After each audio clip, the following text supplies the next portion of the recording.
Dernièrement, certains ont décidé d'interdire l'exportation de certains produits alimentaires vers le Burkina Faso. Très bien. Ils ont donné une durée.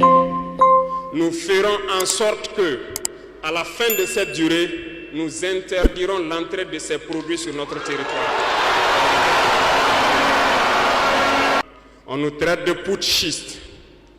Nous ne sommes pas français, nous ne comprenons pas ce que ça veut dire.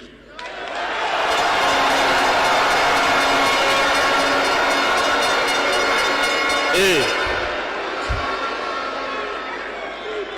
les valets locaux, qui sûrement ne comprennent même pas le sens profond du mot, nous appellent aussi putschistes.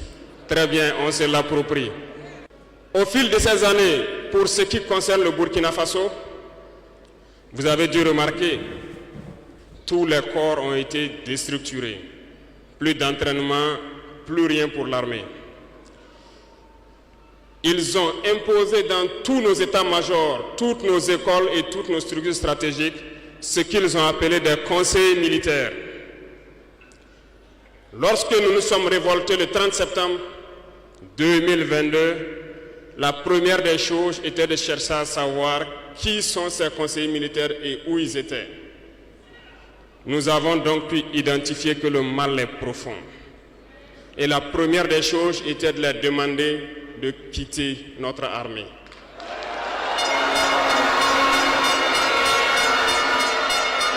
Ils sont partis. Et ce que je vous disais il n'y a pas longtemps, vous ne pouvez pas espérer retrouver votre objet perdu en faisant appel à celui qui vous l'a volé de venir vous aider à le chercher. Lorsque nous avons déjà demandé aux conseillers de partir, nous avons senti des manifestations. On nous a fait comprendre qu'on ne pourra pas s'en sortir sans eux. Et à chaque fois qu'ils nous le disaient, ça s'est traduit par des attaques d'envergure sur le terrain. Nous avons bien reçu le message. Lorsqu'à l'orée donc de l'année 2023, nous avons décidé de dire donc aux forces étrangères présentes ici de partir parce que nous voulons lutter en burkinabé.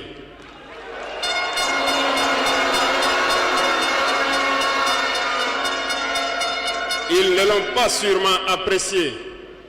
Mais pourquoi venir mourir sur nos terres pour nous? Nous préférons combattre nous-mêmes. Nous avons demandé à ce qu'ils retournent chez eux. Malheureusement, je vous le dis ici aujourd'hui, comme j'aime le dire, la colonisation est rentrée. Il y a des esclaves de salon qui n'ont toujours pas compris. En son temps, des officiers militaires nous ont écrit et nous ont approchés pour nous dire que c'était une très mauvaise décision et que nous n'allons pas tenir 2 mois. Des fiches ont été écrites. On nous a transmis ces fiches pour nous faire une analyse stratégique de leurs pensées.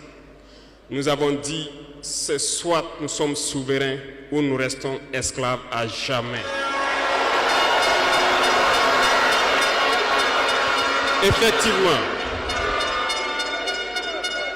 lorsque le dernier soldat a quitté le Burkina Faso, nous avons compris de quoi est-ce qu'il s'agissait.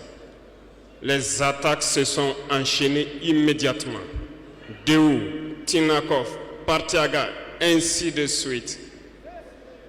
Mais ce qu'ils avaient oublié, c'est que le peuple du Burkina Faso avait compris notre message et s'était engagé sur la même voie que nous.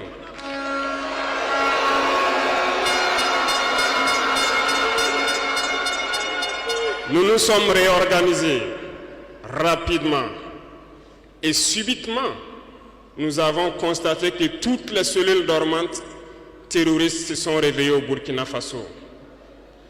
On a réorganisé l'armée au plus vite, à une vitesse inégalée. Nous avons créé plusieurs unités et même si plusieurs autres sont à venir, nous les avons équipées.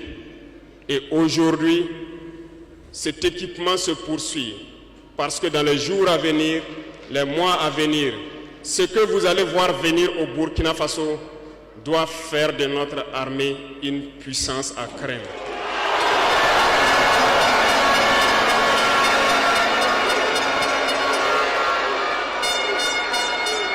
Nous n'allons pas lésiner sur les moyens. Nous avons compris que le combat qui est engagé contre l'impérialisme sera dur, très dur. Mais seuls les durs vont passer et les Burkinabés sont des durs. Et nous allons passer.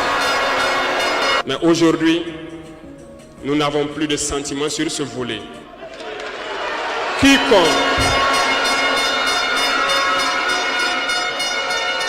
Quiconque va trahir sa patrie au profit de l'impérialisme, il sera traité comme tel. Nous avons mis en garde pendant plus d'1 an les valets locaux, les esclaves de salon, pour qu'ils ne trahissent pas leur patrie au profit de l'impérialisme. Certains ont compris, se sont rangés. D'autres n'ont pas compris, peut-être se croyant plus malins. Mais aujourd'hui, nous n'avons plus de sentiments sur ce volet.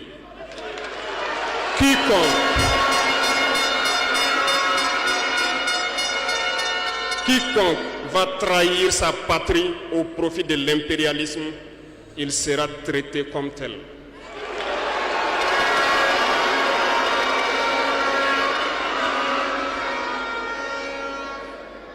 Revenons à notre fameuse CEDEAO. Depuis que nous avons décidé de quitter la CEDEAO, les esclaves de salon ont été actionnés partout. Ils veulent faire peur au peuple.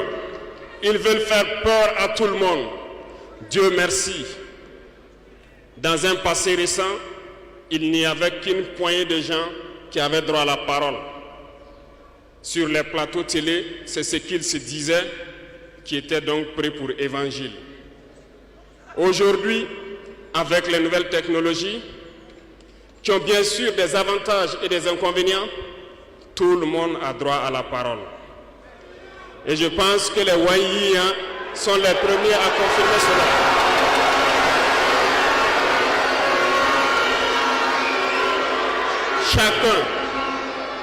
Chacun peut faire son analyse sur une situation.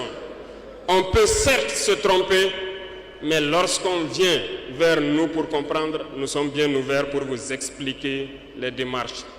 Ici, nous allons vous expliquer pourquoi nous avons quitté cette CEDEAO et vers où nous partons. Souvenez-vous que c'est en 1975 que ça a été créé. Et ça a été créé pour la majorité des chefs d'État putschistes, comme ils aiment le dire. C'était des militaires qui ont pris le pouvoir et qui ont pris les responsabilités pour créer la CEDEAO, pour qu'il y ait un véritable essor économique des peuples à l'intérieur donc de cet espace. Plus tard, les soi-disant démocrates se sont invités donc à la tête de nos États. Ils ont vidé complètement la communauté de son fondement. Lorsque le 26 juillet, le Niger a décidé de prendre son destin en main, nous étions surpris de voir la CEDEAO apparaître de je ne sais où avec une force en attente. Où était cette force? Lorsque des milliers et des milliers de Nigériens étaient tués par les terroristes, où était cette force lorsque des milliers de Maliens, de Burkinabés mouraient sous les balles des terroristes? Ils ont dit que par la force, ils allaient déloger donc les vaillants fils du Niger qui ont pris le destin en main du pays. Croyez-vous que ce sont des femmelettes qui sont au Niger? Il y a des combattants là-bas. L'armée nigérienne est guerrière. Ils combattent depuis des années. Ce n'est pas une armée de défilé ou une armée de maintien de paix. Et les armées de l'AES ont décidé de s'unir Nous attendons cette force en attente.